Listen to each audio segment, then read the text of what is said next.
We believe that Mr. Gingrich is the perfect person to take us to the next step by discussing the Trump administration policies to date and its plans for the future. Mr. Gingrich was born in Pennsylvania and moved to Georgia in 1960. In 1965, Mr. Gingrich received a BA from Emory University in history and received an MA and PhD in 1961 and 1971, respectively, in modern European history from Tulane University.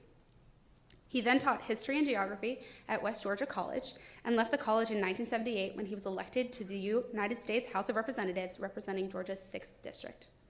During his 10 terms in the House of Representatives, Mr. Gingrich served as the House Minority Whip, elected in March of 1989, and then was selected to serve as Speaker of the House after the Republicans gained the House majority in 1994.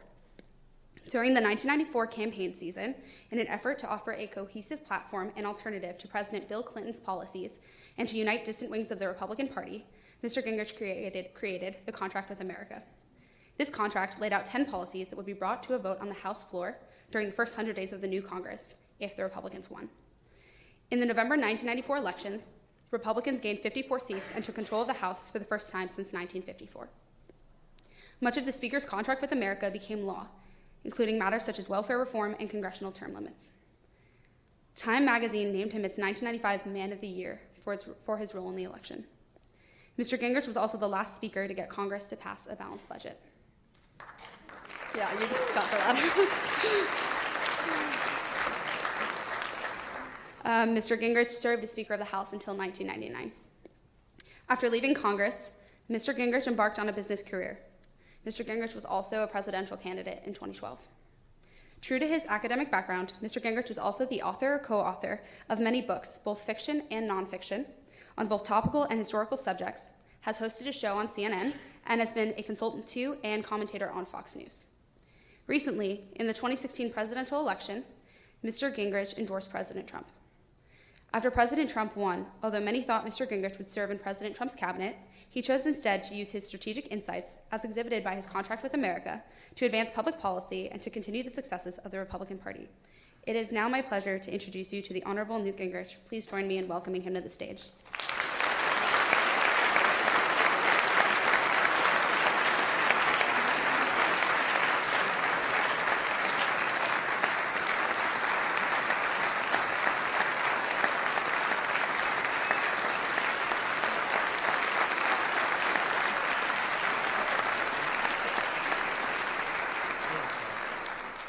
All very, very much, and I appreciate the elaborate efforts that the Cornell administration went through to try to explain the idea of actually having a dialogue, which I think is what college ought to be all about. I used to teach, and I'm looking forward very much to a chance later on. We'll have lots of questions and talk about things. So I'm really grateful to be here, and I think that one of the key aspects of college and university life is to have a flow of ideas, to have a debate, and to have a discourse, and I appreciate you giving me this opportunity to talk with you. I'm going to talk about the president, American foreign policy, and where we're at, but I want to put it in a much bigger context. And I think it's important to realize how much the world is changing. It's not just the U.S. is changing and we have tension and we have problems. For example, in Brazil, they have a bribery scandal involving their government-owned petroleum company, which apparently amounts to about 40 billion, not million, $40 billion in bribery. The current president was impeached, the former president was indicted, and the replacement president is now under investigation. Over 100 mayors are under investigation for being part of the scandal. So imagine kind of the level of turmoil that suggests. In Italy last year, the corruption was so bad that for the first time in its 2,500-year history, Rome elected a woman as mayor. And she was the candidate of a party which was founded by a comedian as an anti-corruption party. It's now the second largest party in Italy and is a direct competitor. The same day she won, a woman won as mayor in Turin on the same party standard. And to show you how complicated the world's getting and how you can't put all this together in a way that, it's very hard if I write novels occasionally. Some of these things you find it hard to put together as a novel. So a Panamanian law firm gets hacked into by an international association of reporters. And one of the things they discover is that the president of Iceland, totally legally, none of this was illegal, took his personal funds out of Iceland to invest during a period that the Icelandic banks were under great crisis. And the people of Iceland decide that this is such a terrible act, this is so unpatriotic, that they ostracize him. Now, Iceland's a country of about 300,000 people. And so they so isolate him, he resigns. They have an election to replace him. As a history teacher, I'm proud to report, the winner of the election, with 39% of the vote, is a history teacher who had never run for office before. So he went from teaching in a local history class to being president of Iceland. The leading professional politician who ran came in with like 13% of the vote because people had decided they don't want professional politicians. So these patterns are out there in lots of ways. Things are changing in ways that you can't tell. I mean, look at what's happening with North Korea and the degree to which, by the way, South Korea, the president has resigned because of a huge bribery scandal involving the largest company in the country. And apparently the bribery scandal started in a power struggle inside the company over different elements of the family that owned the company about who would be the next leader. So all these things are going on simultaneously. And you have to see that level of tension and change and of popular rejection of establishments to then have a sense of where Donald Trump came from. I'm actually working on a book which will be out in June called Understanding Trump. And it's really interesting because if you actually try to stop and understand Trump, you really have to work. Because he's very complicated. On the one hand, he's very simple, on the other hand, he's very complicated. But he carries both of these inside himself. I tell people, to understand Trump, he is 1/3 Andrew Jackson for disruption. And if you get a chance, he gave a terrific speech in Nashville last week at the 250th anniversary of Jackson's birth at the Hermitage. It's a very short speech, and it tells you a lot about Trump because he'll say, Jackson did X, and that's what I'm like. And really drew direct contrast. So for a disruptive force, he's about 1/3 Jackson. For sheer biological energy, he is 1/3 Theodore Roosevelt. You know, he wakes up in the morning and he's already on moving, and he moves all day long, and he does stuff all day long, and it's impossible for any one or two people to keep up with him. And for salesmanship, he's P.T. Barnum. He sells all day. I talked to a very close friend of his 2 days ago who's known him for 25 years, and the guy said to me, Trump was born to be an entertainer. He didn't say he was born to be a leader, didn't say he was born to be president, he said he was born to be an entertainer. The Trump loves people, he loves amusing people, he loves interacting with people. Look, think about The Apprentice. I mean, here's 13 years of You're Fired. And people tuned in. And they said, wow, that's great. Did you see the way he said that? So, and by the way, I'm going to use that example to tell you a little bit about what happened and why it was so difficult. Now, because I used to teach, I cite books and things, and those of you who get really excited, you can write them down on your smartphone, or those of you who don't get excited, ignore them. But there's a very interesting book by Charles Murray called Coming Apart. And it's a study of what he thinks has happened to white America in the last 25 years. And Murray suggests that we now have, for the first time in American history, a kind of aristocracy that is very unusual. He said, and he creates what he calls super zip codes. And some of you will understand this. A super zip code is where you're in the top 5% of income and the top 5% of education. And he said what characterizes super zip codes is, I'm just going to use 3 of your fellow Ivy League schools, the ones that Murray uses. He said, people who go to Princeton, Yale, and Harvard marry people who go to Princeton, Yale, and Harvard, send their kids to prep school so they can then go to Princeton, Yale, or Harvard.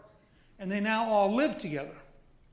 So you have these super zip codes of people who are all basically alike. And when I read this, it was very helpful in understanding why Trump was so hard to understand in the elites. Because The Apprentice was a popular television. At one point, for 4 years, it was the #1 show. But it wasn't on PBS. And so if you lived in a super zip code, you had never seen it. I mean, it would be like bowling. I mean, it makes perfect sense that it's the Trump administration that would resurrect the bowling alley in the White House. You know, every blue-collar voter in Western Pennsylvania understood that they can identify this. Weirdly enough, the president it was put in by Harry Truman, the president who used it the most was Richard Nixon, who did personify bowling alone. And they said on one occasion he went down and bowled for 4.5 hours. I don't make this stuff up. I just I imitate other people who made it up. So first of all, you have all of these elites, and think of the Washington Press Corps. I mean, the number of super zip codes in the DC area is amazing. So you have all these people who are all kind of very highbrow. These are the folks who go to Cape Cod, and they sit around all summer talking about how wonderful it is to be in Cape Cod, where they're with each other at Cape Cod. It's sort of like I knew the person who had been John Kerry's communications director. And when Kerry went windsurfing, she saw him immediately afterwards. She said, you know, it doesn't help you in middle America to be on television windsurfing. And Kerry looked at her like she was nuts. And he said, everybody I know windsurfs. And she said, that's the point. Okay, so you have this country that really does have these very big changes. I mean, some of them are ethnic, obviously, African Americans, Latinos, some of them are age, but there are also these education and social, cultural patterns. So along comes a moment in history that is truly unimaginable. I mean, you could not write a novel in which you invented Trump. Because if he had never existed, you couldn't have thought him up. And what happens? First of all, and this is what people don't realize, Trump has been thinking about this for a long time. This is a guy with a big ego. And when he was only worth a couple $100 million, he was already beginning to think about why not the presidency. Partly based on the idea he'd met presidents. They weren't that impressive to him. I mean, he was Donald Trump. They weren't. And as early as, I think, 1988, Oprah asked him on her show, are you going to run someday? And he says, well, I don't know. The country's a mess. I don't really think I want to do it. But, you know, if it gets bad enough, I might have to do it. You know, the following year, in February of '89, he's on the cover of Time magazine. Now, he's only a business guy who puts up buildings. But all of a sudden, he's become a cultural phenomenon. He's thought about running in 2000. And he thought a little bit about it in 2008. And he sensed that there was an opportunity. I mean, I don't think he knew that he was going to win, but he didn't run to lose. I mean, some people early on said, oh, this is just a joke and he's not serious. No. What the elites couldn't figure out, and I want you to think about this as alternative universes. It's not that there is, you know, that Trump is somehow a weird fringe of their world. They're in two separate worlds. And I'm going to show you what I mean in a minute, because it's fascinating about how America's changing. So, and you had the same phenomenon, by the way, with Sanders.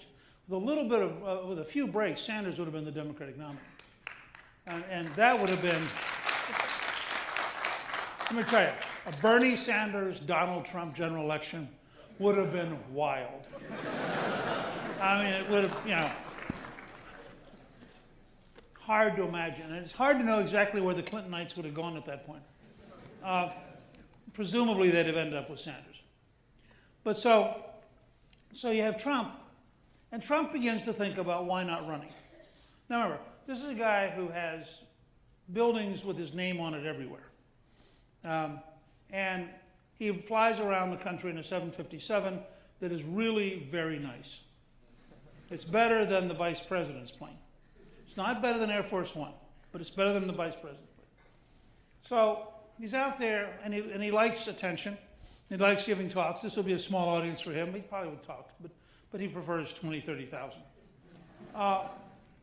And so he begins to go out and he starts to campaign. And here's one of the things people don't realize that's really fascinating. He is stunningly practical. The reason he got rich in part is he's very practical. So I was with him one time in 2012. We were both trying to help Romney. We were at an event in Las Vegas and we were in Trump's hotel. And we had a spare 15 minutes, and so Trump decided that he would chat with me about Trump. And I know him, and I like him, and we get along pretty well.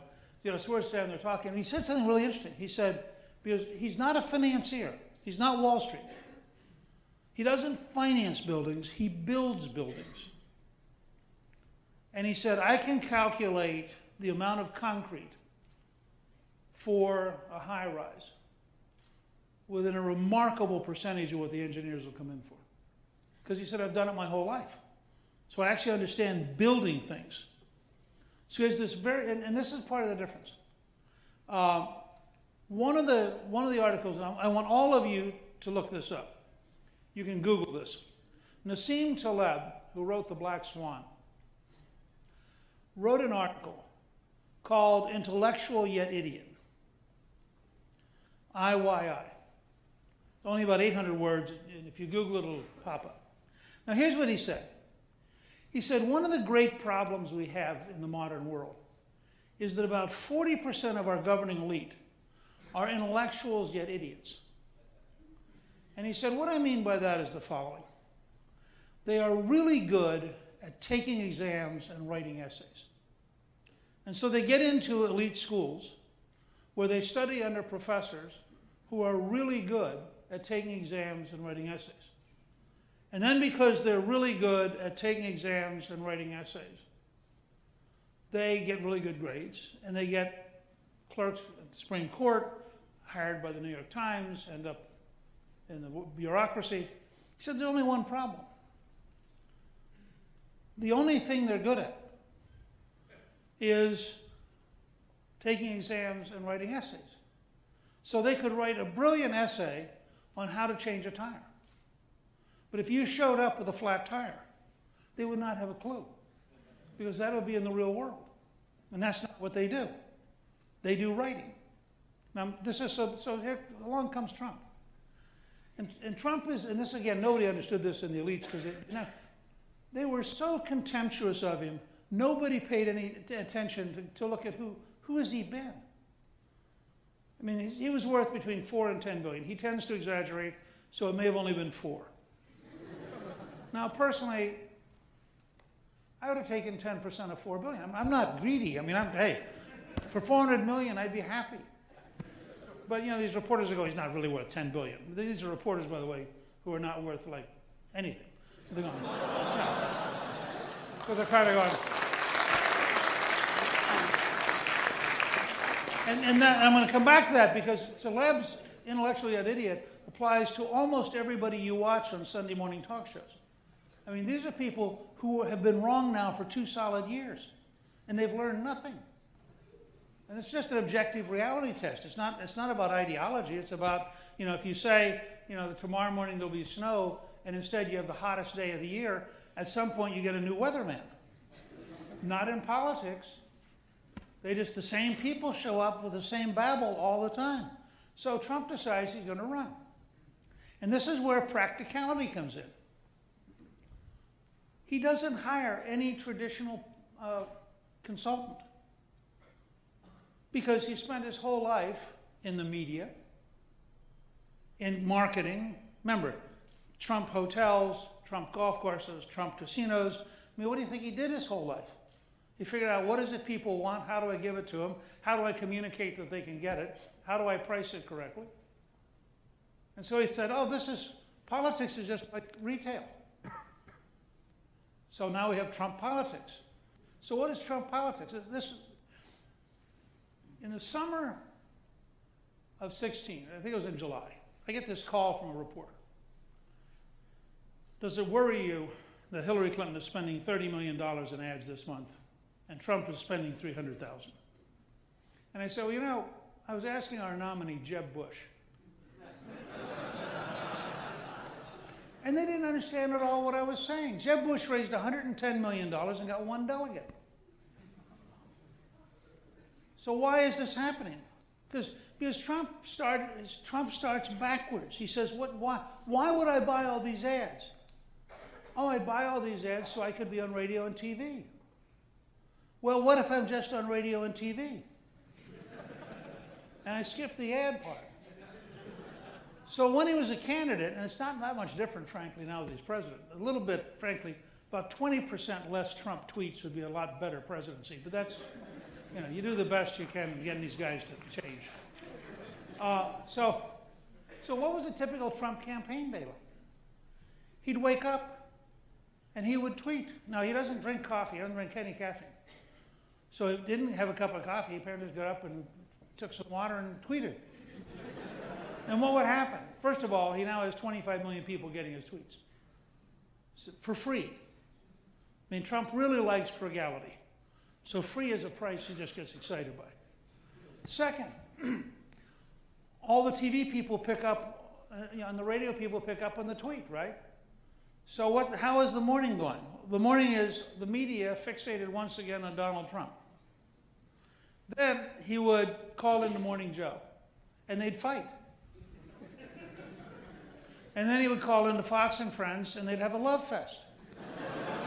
And then about 10 o'clock, he would do a press event. And the press event would dominate till the evening when he'd do an hour of Hannity. Now, what he was, and I didn't understand this at first, what he was doing was he was sucking all the oxygen out. You know, you're Lindsey Graham. You're trying to get people to notice you.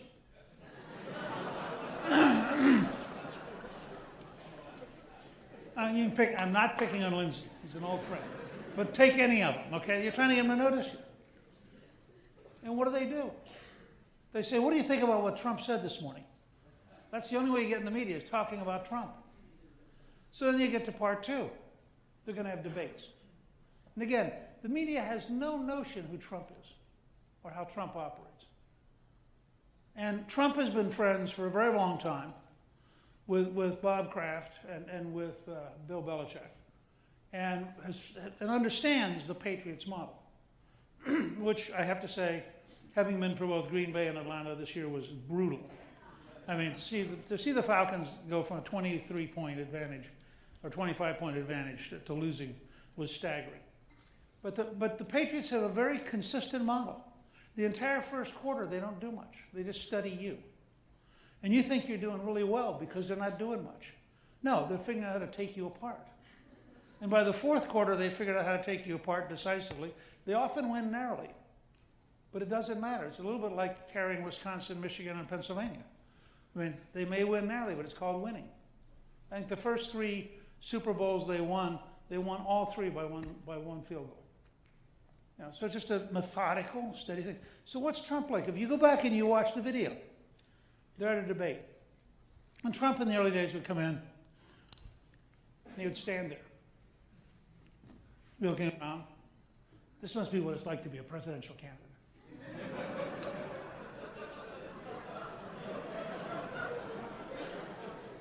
A lot of people watching.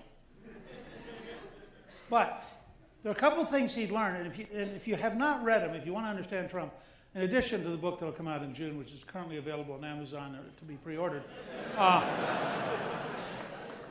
really recommend The Art of the Deal and The Art of the Comeback. And in The Art of the Deal, he has an entire chapter on the women's skating rink, which I'll talk about briefly. But the model he has, this is a guy who's thought about the media a lot. And he interacts with the media. And in New York, he fought with the media, because if you want to be a celebrity in New York, you fight.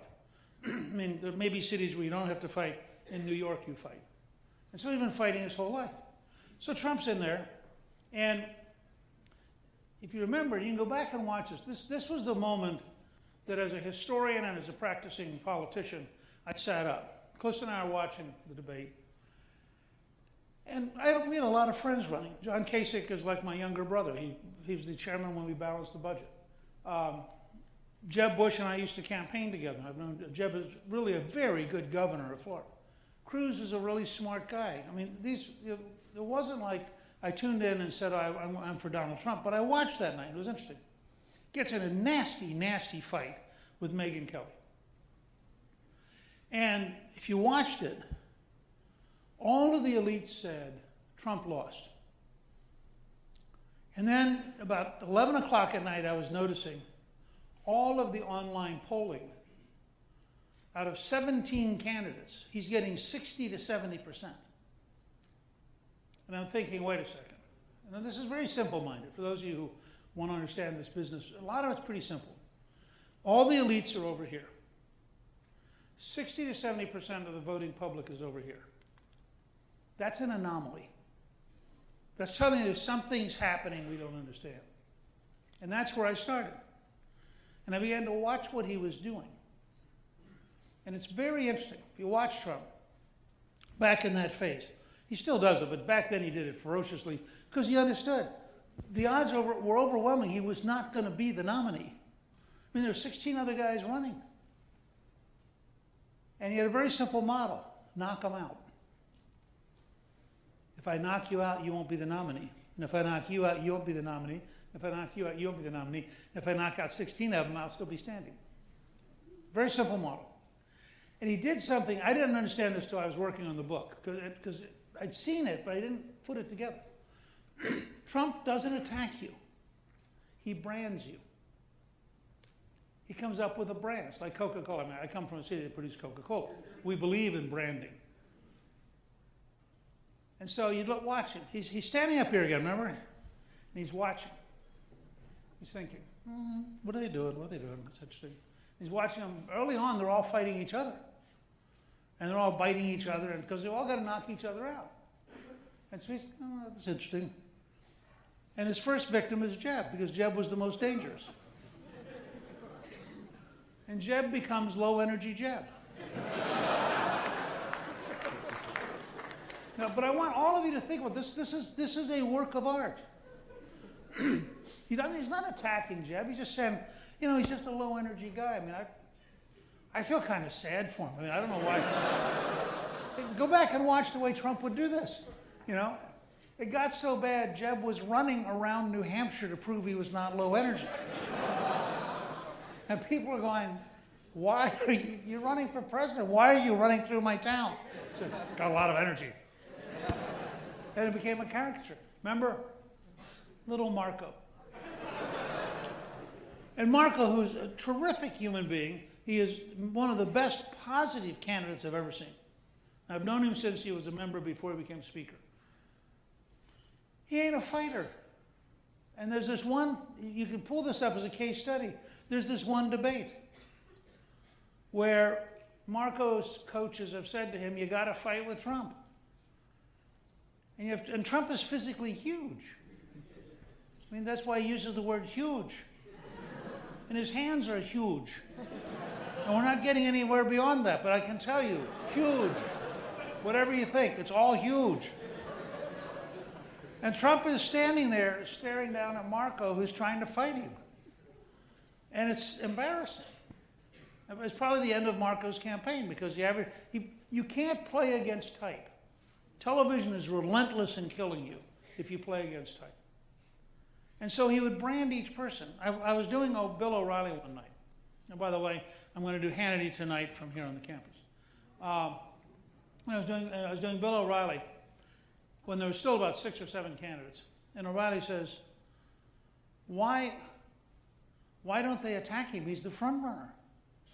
And I said, Bill, Trump is the grizzly bear in The Revenant.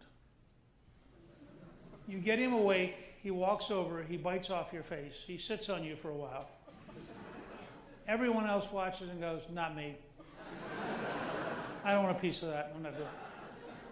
One last comment about his style, which I didn't fully get. There's a movie, and I'm trying to remember now, I think it's called Is It Invincible? It's about the guy in Philadelphia, Mark Woolman made the film, who ends up with the Philadelphia Eagles. If you watch it, it's really a fun film. It's a true story. He's a local guy. there's a whole section early on when they're in a South Philly bar. And I was born in Harrisburg, Pennsylvania. My relatives worked in the steel mills. I spent a good part of my life in Steelton. And when you're in a certain kind of bar, and these are people, remember, Trump again built buildings, he didn't just finance them. So he worked with people who'd be in a South Philly bar. You're in a South Philly bar. Joey walks in wearing a yellow sweater. Somebody says, Joey, your girlfriend gave that to you? You're wearing a yellow sweater? Everybody else gets away. It's going to be pick on Joey night. And they all pile on Joey. That's Trump's style. And that's why blue-collar workers all over the country, he speaks deliberately in fourth grade language. Not because he's stupid, not because he doesn't know bigger words, but because if you talk in fourth grade language, everybody understands you. And it's a power thing. Last comment about Trump, and then I'm going to toss it open, talk about the world, and then toss it open for questions. The chapter on the woman skating rink is central to understanding Trump. And when I read it, it was one of the things that really got me intrigued about what kind of president he'd be. The woman's skating rink was in New York. And this goes back to Nassim Taleb's Intellectual Yet Idiot. The skating rink is in Central Park. It's very popular. In 1980, it broke. Now, by broke, I meant it didn't make ice. And most of you are aware of the fact that a skating rink without ice is stupid. You know, you go over and you go, can I skate here? Well, no, because there's no ice. The city of New York spends 6 years and $13 million, buys a stunningly sophisticated, advanced model of ice making from a firm in Florida. And after 6 years, there's no ice. There's been no ice in the skating rink for 6 years. Trump's house, Trump Towers, looks out over the women's skating rink. And he finally got so pissed off. And he talks about this very directly in the book. He says, you know, giving money to politicians doesn't necessarily move them. Going to their events doesn't necessarily move them. But if you attack them in the press, you move them because they're frightened of negative press. Very clear model. So he attacks Mayor Koch over and over again about the skating rink. Finally, Koch gets pissed off at him and says, all right, we're going to give you $3 million in 6 months. You're such a smart guy. Fix it. Public, this is all public, you know, back and forth, and then a big press conference. And here's the line that I loved that got me to think seriously about Donald J. Trump. He says, now that I was in charge, and now that my reputation was in charge, and now that I had to succeed, or the mayor would guarantee that I was humiliated, I realized I don't know anything about fixing skating rinks. And so I said to myself, who does? And I thought, Canadians. Now, if you're the Washington Post and New York Times reporter, you think this guy is really a dunderhead. First of all, he picked a fight over something he doesn't know anything about. And second, he comes up with some weird answer like Canadians. They then found out who makes most of the National Hockey League skating rinks. And the company flies in, goes over and looks at the rink, comes over to see Trump and says, this is so dumb, it's embarrassing. Takes them less than 4 months, $2.25 million. Now, the reason I tell you that story is he is going to try to do that across the entire government and across the country. He's going to try to bring a driving, entrepreneurial, common sense, cut through the baloney, cut out the red tape, figure out how to do it cheaper, faster, more effectively at every level. And lastly, notice who he turned to. He didn't turn to the local chemistry professor. He didn't turn to some guy downtown who once made ice cubes. He found the best people in the world. And now look at Secretary of Defense Mattis, Secretary of Homeland Security Kelly, look at H.R. McMaster as National Security Advisor, look at Tillerson as Secretary of State. These are world-class people.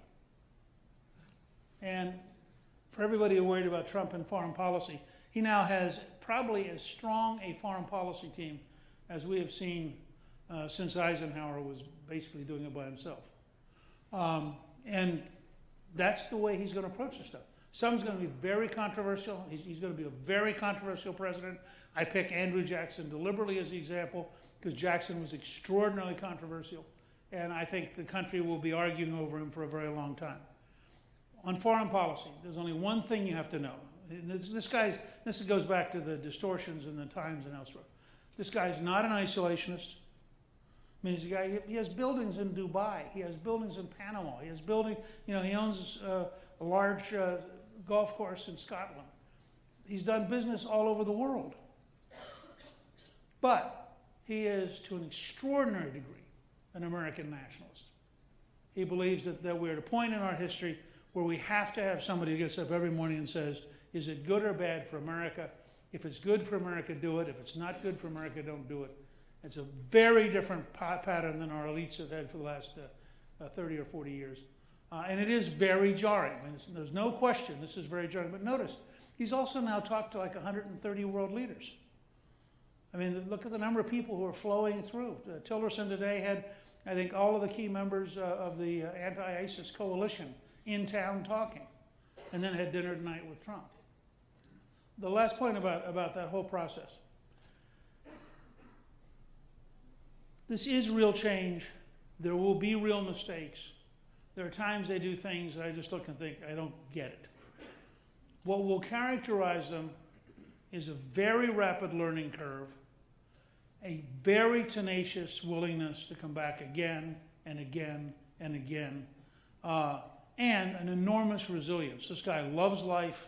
He lives 100% today, and he has extraordinary memory, and he's accumulating a relationship with people that could make him a very, very different. But this is a time of real change. Times of real change absolutely have to involve conflict. They absolutely have to involve people being unhappy. I'll close by saying this, and I'm going to take questions. I'm in Canada last September. I'm doing the Monk debate.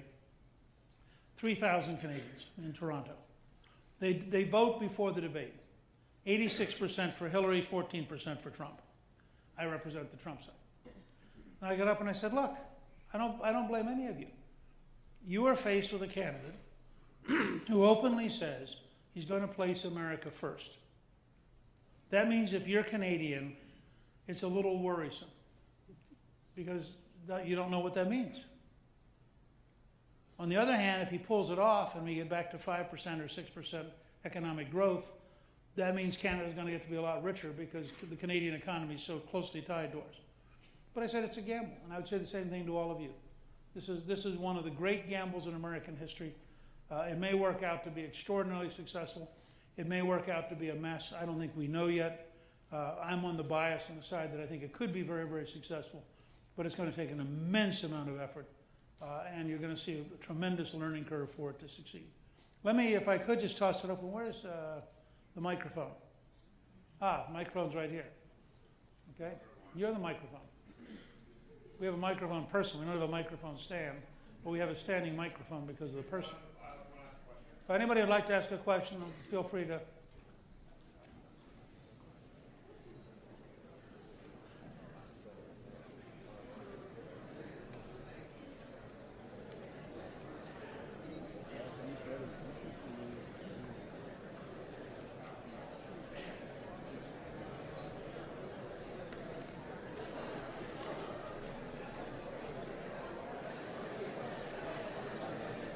Okay. Hey guys, before we begin, we just want to reiterate one more time that we want to keep all questions incredibly respectful, so yeah. Thank you. Hi there, my name's Devin. I'm from Fayetteville, Georgia, so thank you for joining us here. Good to have you here. My question. You once called for a World War III-like assault on the drug trade and championed prison construction in your 1994 contract with America. You have more recently said, I think race has an enormous impact on decision after decision, and I think it would be very healthy for the country and for the Congress to reevaluate the whole way we've dealt with prison. It hasn't been long since you joined advocates of criminal justice reform in condemning mass incarceration and its racist roots. Attorney General Sessions, on the other hand, has signaled strong support for the federal government's continued pursuit of the war on drugs, as well as use of private prisons, reversing an Obama administration directive to phase out their use. With that said, there are two questions. Some advocates for criminal justice reform are appropriately wondering, firstly, why you disappeared from this conversation when a tough-on-crime Republican president took office, and then secondly, how do you respond to the Trump administration's embrace of private prisons? Well, I'm not as concerned about private prisons. I do believe strongly in criminal justice reform. I think it's one of the interesting facts that criminal justice reform has almost entirely been led by states that have Republican governors and Republican legislatures. It has consistently worked. I just finished co-signing an op-ed for Nebraska advocating criminal justice reform. I don't agree. Now, I have not sat down with the Attorney General, so I don't want to turn it into a personality thing. I would not agree with maintaining the current mandatories. I think the federal government is a lagging indicator on criminal justice reform, and I'm going to be actively advocating that we re-examine the whole thing. It's first of all, we made, I think, a major mistake in that we treated crack cocaine different than other cocaine, and that clearly had an unintended and dramatic impact on the black community. I mean, I don't think there's any other way to look at it, and it was just a mistake. I mean, Clinton made the mistake, I made the mistake, and so part of this is trying to correct it. It's also clear that we made, and the point that Moynihan, former Senator Moynihan used to make, we went through this whole process of deinstitutionalizing the mentally ill without, in fact, making the investments in community treatment that was the other half of deinstitutionalizing. The result is today, we have a very large population in prisons who are essentially there because they're mentally ill. They're not criminals in any normal sense. And so we really need to fundamentally rethink our whole approach on that. I've also gone to work with Van Jones and with Patrick Kennedy on opioid recovery, where we know that there's a model of opioid recovery that involves medication assistance that works. I mean, and we also know that opioids are very different than alcohol. And the way your brain reacts is very different. And if you try a purely abstinence model, it's terrific if it works. But if you backslide after the receptors in your brain have gotten rid of their capacity to deal with opioids, that's when you really get a lot of overdoses. And so, you know, that's, again, another zone where we should be working on. I am adamantly in favor. I just agreed yesterday to co-sign an article in favor of ensuring that no matter what we do on Obamacare, we maintain mental health parity and we maintain access to treatment for addiction because they're integral to who you are. I mean, I've always felt, and partly because of my own family, that when you talk about mental health as though it's not part of health, that's utterly irrational. The number one health problem in America is depression, and depression leads to physical problems. So if you're not treating the total person, you're in fact increasing the cost of your health system by the way you've designed it. So, I mean, and I'm happy to say, when they're wrong, I'll give you an example that doesn't get me in an argument with Jeff Sessions, and I just haven't talked to him about it. But I'll give you an example. I am totally opposed to their cuts in the National Institute of Health and the National Science Foundation. And I just,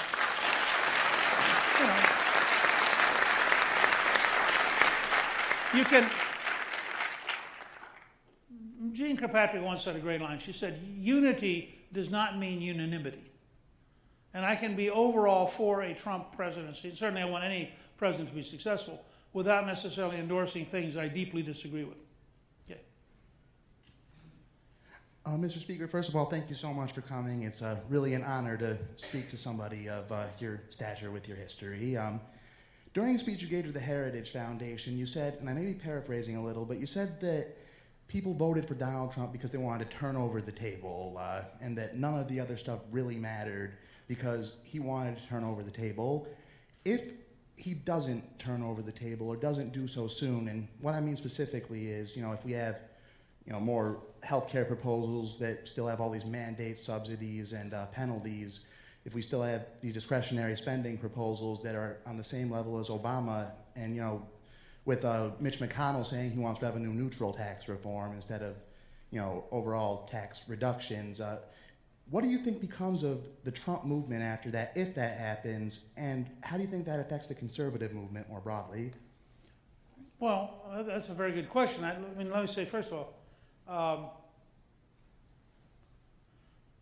I'm not sure I'm allowed to say this on a college campus, but I'm going to. You all have been such a nice audience tonight, I'm going to take the risk. I think this might become a macro aggression for some of you.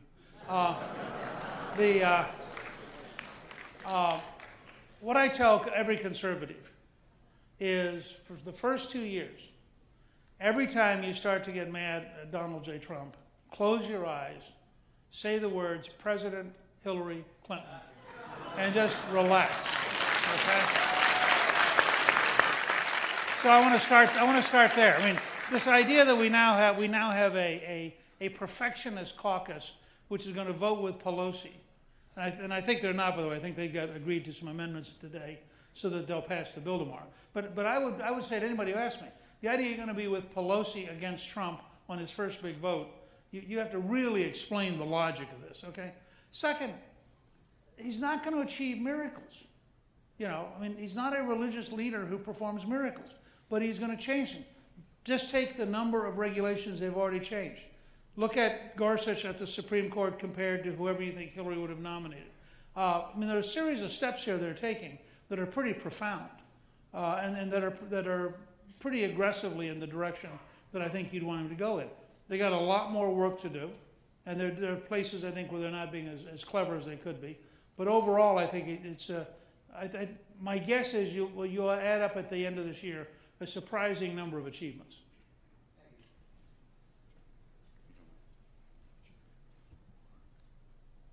Oh, you gotta hold it. All right. Sorry, we're friends. It's an absence of I just want trust. to thank you for coming as well, and I just want to thank you for bringing a degree of levity to your speech. I don't know what I expected when I came in here, but I'm pleasantly surprised from the reaction from the crowd and your speech. And Me too, by the way. I don't know what I expected, but I've been really pleasantly surprised by the crowd.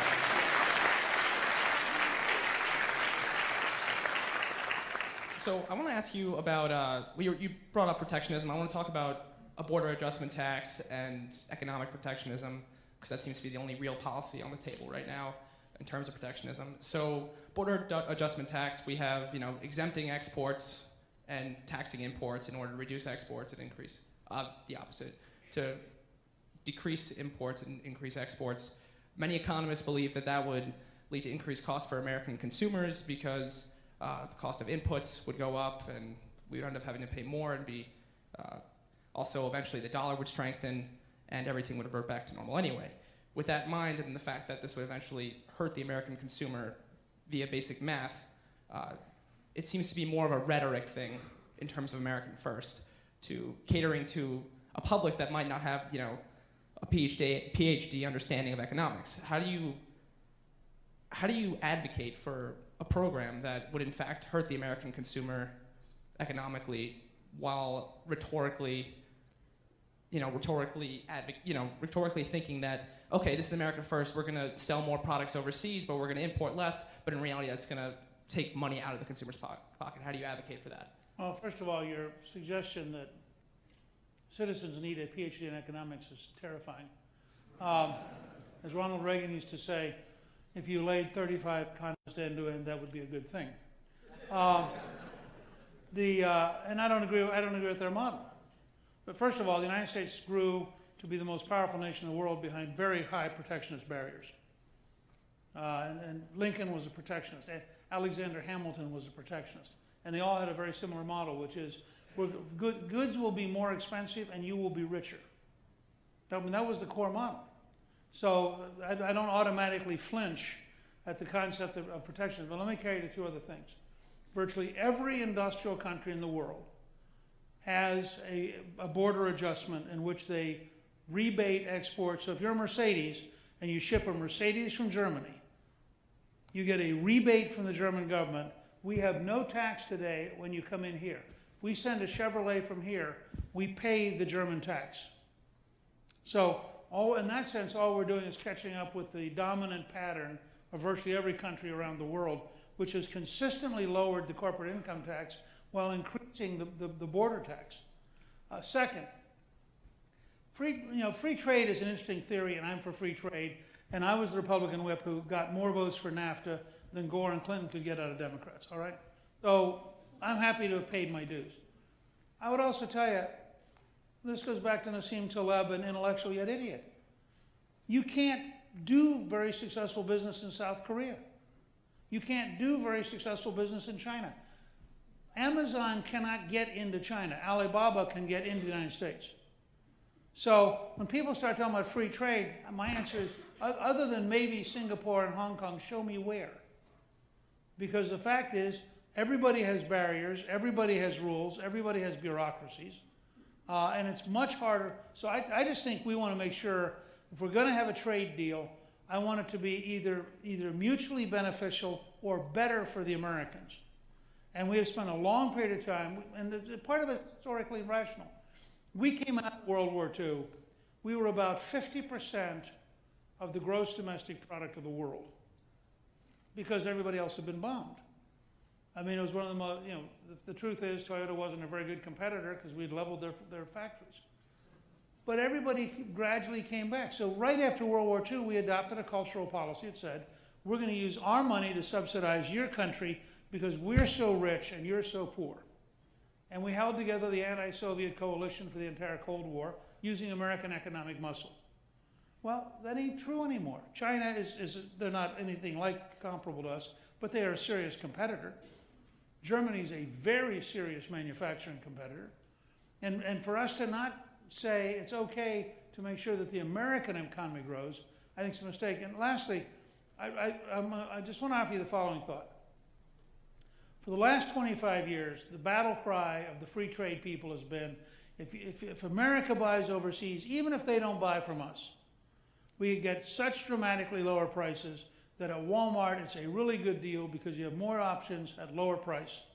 I think what happened psychologically, and part of why Trump won, is sometime in the last decade people began to say, if I don't have a job, I don't care how cheap things are, I can't buy them. And I want a policy that puts jobs first and consumer cheapness second. It's a very clear policy. And you're right to raise it. I mean, it's a very clear shift from the way we've thought for the last 30 or 40 years. But the other side of that is, frankly, you look at natural gas production, I think it's 8 times as expensive to use natural gas in Japan. I mean, we are a continent-wide country quite capable of being very, very competitive once we start to roll, which I think we're starting to do, actually. And I think we'll probably pull away from everybody else in the next decade.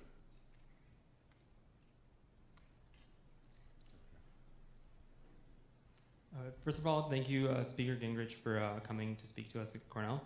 And you opened with a statement about how it's important to understand an international context beyond the United States. And then near the end of your speech, you said that you trusted Trump to put America first and to find the best people for the right job, right? But how true is this when many people in his administration, like for example Michael Flynn, have been shown to have ties to Russia? Well, first of all, he's not in the administration anymore, which is one answer to that question. I mean, I think Trump will be relatively aggressive. Let me also say, because I know Flynn. Flynn may have done some consulting business. There's no point in Flynn's career as an Army officer who served this country and risked his life in several wars where he was in any way pro-Russian. And if you read his book, he's very tough about Russia. So this is part of just this whole, the media, what Trump would call fake news. But I would also say that Trump's very tough about people who he's looking at. And then who he's working with. And the question is, what's their motivation? You see, let's take Tillerson. Tillerson's the head of ExxonMobil. Get a map someday, you probably Google this, and look at how many places ExxonMobil is on the planet. And you say to yourself, gosh, does this mean that Tillerson has a bias against America in favor of the 70 countries they operate in? Or does it mean it's pretty cool to have a Secretary of State who actually did business in 70 countries? And I think you've always got to weigh that balance. But my guess is, knowing Tillerson, who is a genuine Eagle Scout and is a genuinely passionate American patriot, that he's going to use all of his experience and all of his ideas to represent America very aggressively. But I think your question is legitimate. And I'll tell you, there's a great book, pretty controversial book, by Diana West called American Betrayal, that's worth your looking at, because there was a period when the Soviets probably had about 500 spies in the U.S. And it's something you legitimately have to worry about all the time. The Germans just found one of their intelligence officers, in fact, was working for ISIS. I mean, so you do have to have, I think your question's legitimate, and you have to be consciously aware all the time of the danger of people who aren't on your side. And I wrote a novel in which we had ISIS agents in the FBI and in Homeland Security, because I think that is a real possibility someday.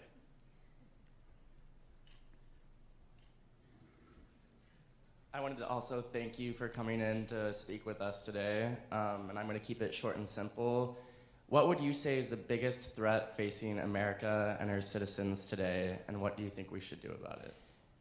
It's a good question, and one I wish we spent more time on as a country. In 1998, Bill Clinton and I created the Hart-Rudman Commission, which was the most elaborate review of national security since 1947. It worked for 3 years. When I stepped down as Speaker, he asked me to serve on it. When we reported in March of 2001, we said that the greatest threat to the United States is a weapon of mass destruction going off in an American city, probably from a terrorist. This is before 9/11. What happened in London today is a tragedy, but it's a situation you can cope with. The morning you have either a North Korean or a Pakistani or an Iranian nuke, or potentially, but less likely, a Russian nuke, that is acquired by terrorists, and the morning it goes off, you'll understand the greatest threat to the United States. I think the second greatest threat to the United States is an electromagnetic pulse weapon, and there I'd recommend you, my co-author Bill Fortune wrote a great book called 1 Second After. I mean, we actually are faced with the potential for a natural electromagnetic pulse event, because in 1859 there was a big enough solar flare that had knocked out the telegraph. Well, think about, I think there was an estimate the other day that it would be $2.1 trillion in damage from a comparable flare today because of computers and smartphones and all the electronics that we use. So that, I would say that's the second greatest threat to the United States in terms of our entire way of life. Those two things are potentially catastrophic. And that's what I spend my time worrying about most. Okay?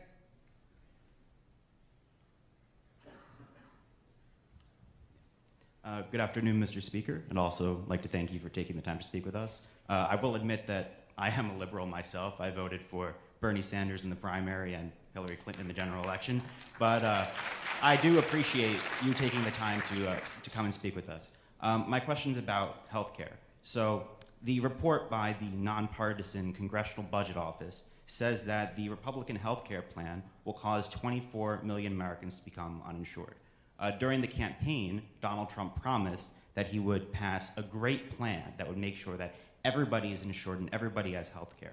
Now, do you accept these estimates by the Congressional Budget Office? And if you do you think that they're acceptable? And do you think that the people who voted for Donald Trump after hearing this promise will be okay with this? Well, I'm going to divide your question into two parts. First of all, I just wrote a newsletter last week that said the Congressional Budget Office ought to be abolished. So, no, I don't. The Congressional Budget Office was so totally wrong about Obamacare, it's embarrassing. But I've said this now. I'm the only Speaker of the House in your lifetime to balance the budget for 4 straight years. We did it fighting with the Congressional Budget Office all 4 years. I think it's a very bureaucratic, very antiquated organization. And the truth is, and the New York Times wrote this great editorial. I did a Facebook Live the other day and read it on Facebook Live. Did this great editorial back in '93 saying it's impossible to score the Clinton health reform plan because there are too many variables, and whatever number the Congressional Budget Office comes up with will be nonsense. This is 1993 about the Clinton health plan. Well, nothing's changed. But the second, so I want to divide it in two parts. The second part, I agree with you entirely. I think that they have made a mistake in not starting with an end state that meets all the, in other words, they ought to be able to have a speech. And I'm hoping that either the President or Dr. Price in the near future would give a speech and tell us, when we get through all this, not just this first round, which is frankly absurdly defined by the Senate reconciliation rules. I mean, this bill is written for the purpose of getting through the Senate under reconciliation rules with a parliamentarian who's going to be very tough about what you're allowed to get in there. So the whole thing is just goofy. I mean, it's when you think public policy, it's hard to take it serious. When you think about how Washington works, it's normal. But what we ought to know is, okay, you're going to go through, Ryan keeps talking about 3 steps. Trump talks about 3 steps. We're going to do this bill, then we're going to do regulatory reform, and then we're going to do another bill in the fall that has to get 60 votes. I want to know, okay, you go through all that. I actually think you're going to need 4 or 5 bills. But I want to know in 2019 or 2020, what's the nature of the system that meets the needs of every American? And I think that's the challenge Trump has got to meet. I don't think they've met it yet. And I don't think they can meet it within the framework of reconciliation. But I think they could have met it in language and in ideas, and then showed you, well, this is a building block, but here's what the building will look like. And they have not done that, and I think it's a mistake, and I'm trying to help them get to the next phase where I think you're exactly right. By the way, I will tell you modestly, I wrote a terrific small book called Saving Lives and Saving Money back in 2002 that tried to get to exactly that question. And I apologize for brief commercials, but I can't help it. And at this time, we only have time for 2 more questions. Sorry. I'll stay a little bit longer if they will. Is that all right, or will they take the room back? Is that okay? Wait, my boss is talking to me. Well, do you mind? Can we stay like till 8? Okay, we're going to stay till 8. Sure. I'm doing that partly to say thank you. You guys have been a great audience. I don't want to cut it off. How about if we stay till like 11:30 and party? Keep going. Go ahead. Mr. Gingrich, thank you so much for joining us tonight. Building off the last question, in reference to the GOP's replacement health care bill, not only the CBO report, but also independent analysis, including by Oliver Wyman, has shown that the demographic group that will be most negatively impacted under the bill and see its health insurance premiums increase the most are overwhelmingly older, rural, lower-income voters, right, who by and large tended to be within the Trump coalition in the most recent right, election. I'm just curious as to if you could provide some color on why Trump has chosen to support this version of the bill as it stands without pushing for perhaps a different formulation of it, and also how you would expect that to affect Trump's support within his core coalition going forward, were this to pass and those higher insurance premiums to be realized for this particular demographic. I agree with you entirely. I was actually on a conference call this afternoon noting that one of the changes that they've got in terms of the tax subsidy wipes out Alaska, cripples about 10 other states that were for Trump, and hurts. We're actually getting a map put together that it's the counties that voted for Trump. This is really goofy. The counties that voted for Trump do worse off, and the counties that voted for Hillary do better off. Now, it's not easy to design a bill where you punish your allies and you reward your opponents, but they did. I think 2 things. I think, first of all, the House Republicans had a momentum that they'd been building for several years, and they had to get it out of their system. So that this is what they were going to do, because they had to do it because they've been working on it so long. If they didn't do it, they'd have felt really bad. Second, I think that there's a general theory at Trump's level that this is going to be a 2 or 3 or 4 year process. The real problem doesn't hit rural areas and older people till 2020. And then there's an absolute belief that they're going to have this solved probably in a bill that will get 60 votes late this year. And here's the core problem. It's an interesting psychological problem. You cannot bring in a bill that repeals Obamacare and expect a single Democrat to vote for it, because they'll get killed in the primaries. So you have to start and say, there you go, there's somebody who thinks that's a good idea. Are you a Democrat who thinks it's a good idea that they can't do it, or a Republican who thinks they want them killed in the primaries? I want to know what the applause is. Democrat, okay. So Democrat eagerly wanting them to stand firm. Good. So this first bill, and Trump also understood that psychologically he had to do something for the conservative activists that allowed them to see him doing something, that the amount of patience the American public has is pretty limited. So I think in his mind, this first bill starts the dance, it doesn't end the dance. And I think he fully expects to fix that. And these are not, Price is not stupid. Price is, actually had my congressional district, he's a medical doctor, he's a very smart guy. And I think they absolutely intend to find a solution well before it would ever go into effect. That's my reading of what's going on. Okay, thank you. By the way, I feel a little bit bad for all of you because I get drawn over this way by the questioners. So I hope you don't feel like I'm neglecting you, particularly because you're my right. Okay, go ahead. Hello, Mr. Speaker. Thank you so much for being here. So going into my question, throughout Trump's campaign and into his presidency, some have said that he has betrayed and showed a lack of appreciation for the interests of and within the African American community. Trump has painted the lives of African Americans with a broad brush by framing African American communities as being universally ravaged by drug abuse, crime, and violence.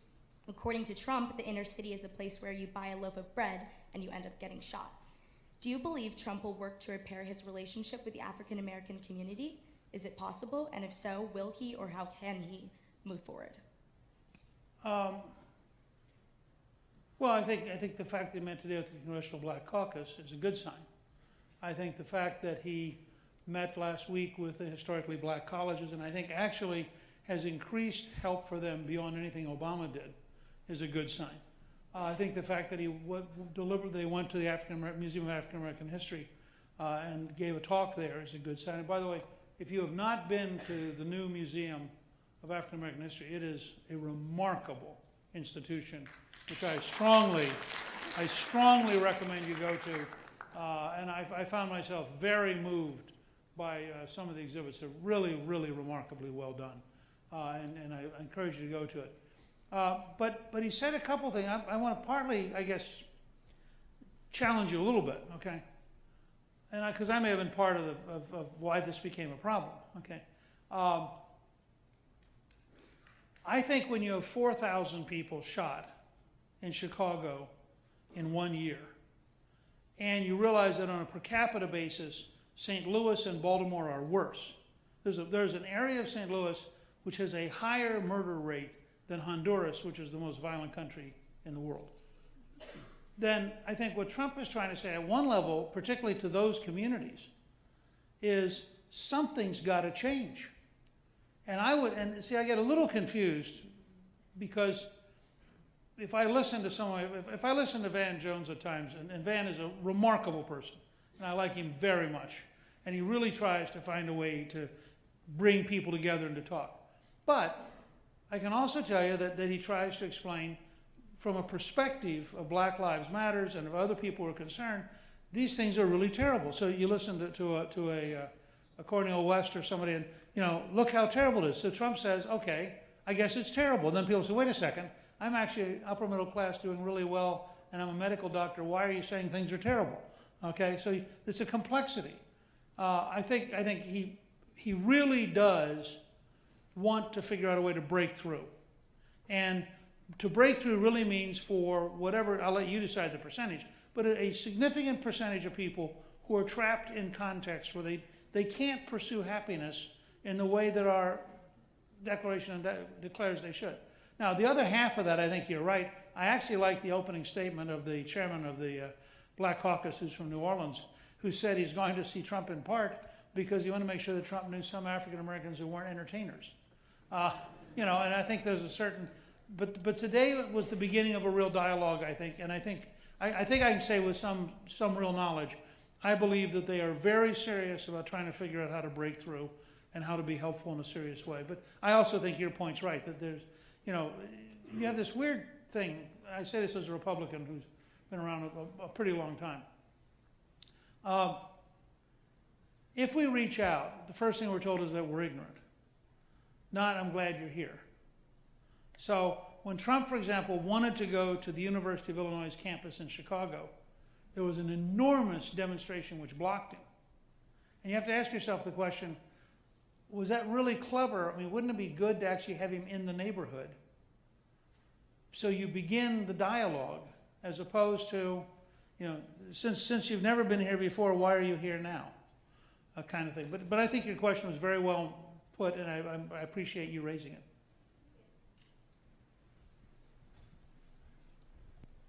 Hi, Mr. Speaker. I wanted to say first that I am glad you're here, so thank you for making the trip.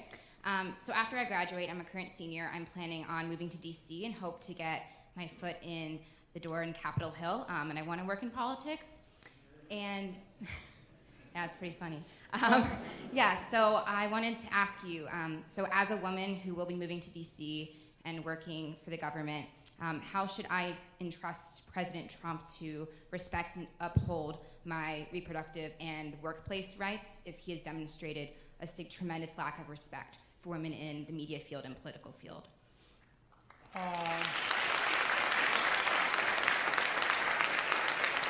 Okay, I'm confused. All right. Can I clarify something? No.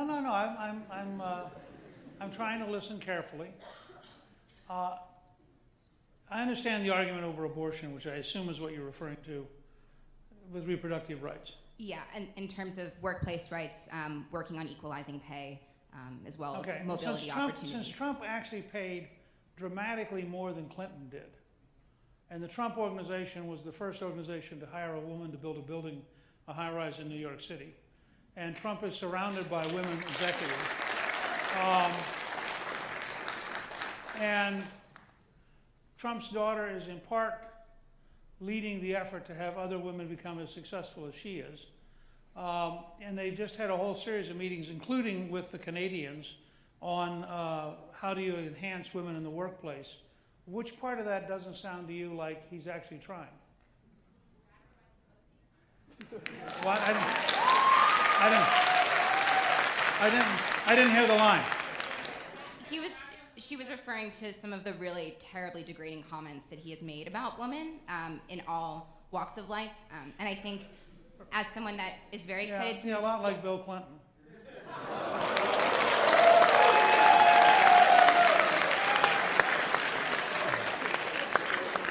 I'm sorry, it just came out. I didn't mean to do it.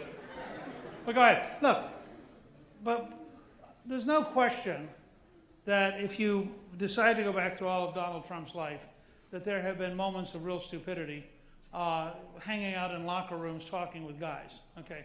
On the other hand, how many of you know guys who you suspect have done that? I realize the modern younger generation, you're much more sensitive, and no males in this room would ever in any way speak disrespectfully about women. But in older generations that happened. It was what, but the reality is, we have no. I don't know of any evidence of the Donald J. Trump who is President of the United States who is in any way anti-female. And there's a lot of evidence if you look at how they ran Trump Enterprises, that women did astonishingly well, were paid as well or better than men, and that he tended to promote based on merit, not based on any other criteria. So I think I think the argument over reproductive rights is a legitimate argument. If you felt strongly about it, that blocks you from probably being for him. But I think on the workplace thing, you're going to be very surprised. It is not historically the Republicans who underpay women. In fact, look even at the Obama White House. I think you're going to find that Trump will do much better than the Obama administration did. Last question. Thank you. First of all, thank you, Mr. Speaker, for coming to Cornell.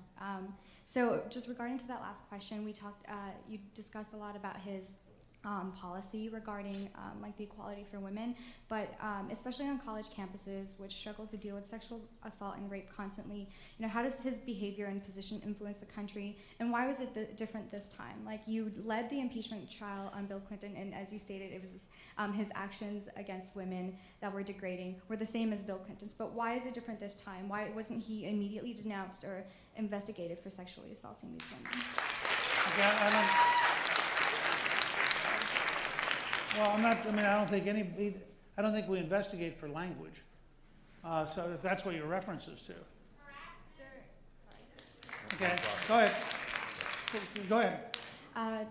There were several women who came out from like the Miss Universe pageants who actually stated that they were sexually assaulted, and none of that was ever looked into. So it wasn't just like his verbally abusing language. Well, let me just say that in some of those cases, as you know, the New York Times, for example, ran a big story about how bad he was, and the woman who was at the center of the story then held a press conference to announce that the entire story was a lie, that it wasn't true, and that in fact he'd been a perfect gentleman. So some of that stuff you have to discount.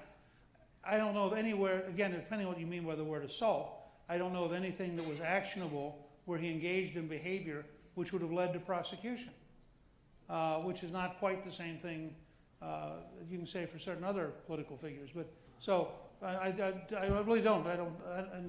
And if they'd done something which was prosecutable, it was also suable.